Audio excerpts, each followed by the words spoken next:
আজকে সকাল সকাল একটি ঘটনা ঘটে গেছে। আজকে সারা রাত প্রচুর পরিমাণে বৃষ্টি হয়েছে, বিশেষ করে ভোররাত্রে প্রচুর বজ্রপাত এবং বৃষ্টিপাত হয়েছে। এই বজ্রপাতের কারণে আমাদের 1,32,000 ভোল্টেজের একটি ট্রান্সমিশন লাইনের কন্ডাক্টর ছিঁড়ে পড়ে গেছে। এটি মোটামুটি 4টি টাওয়ার, 4টি স্প্যান নিয়ে তারটি ঝুলে পড়ে আছে। এর এক প্রান্ত হচ্ছে 11 কেভি পল্লী বিদ্যুতের লাইনের উপরে পড়ে আছে এবং আরেক প্রান্ত গিয়ে পদ্মা সেতুর যে রেল ব্রিজ রয়েছে, ফ্লাইওভার, এই ফ্লাইওভারের উপরে কন্ডাক্টরটি পড়ে আছে। এখানে কন্ডাক্টর পড়ে থাকার কারণে রেল যোগাযোগ আপাতত বন্ধ রয়েছে।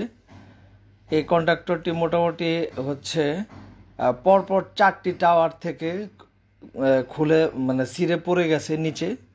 এখন আমাদের লোকজন রেল লাইনের লোকজনের সাথে সমন্বয় করে এই ফ্লাইওভারে উঠে কন্ডাক্টরটি কেটে দিবে।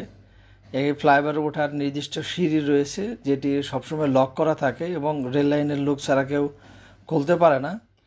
এখন ওনাদেরকে নিয়ে আমাদের লোকজন উপরে উঠতেছে।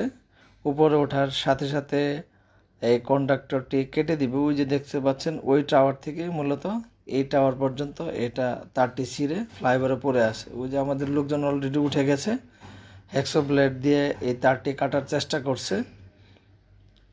প্রায় কন্ডাক্টর কাটা শেষ।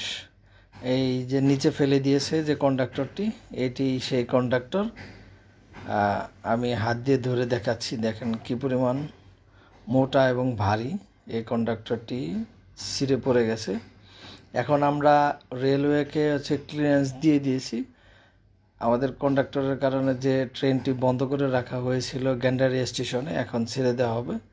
এই সেই ট্রেন খুলনাগামী সুন্দরবন এক্সপ্রেস 8টায় যাওয়ার কথা, এখন 2 ঘন্টা লেটে 10টা 15-য় ঢাকা ছেড়ে চলে যাচ্ছে।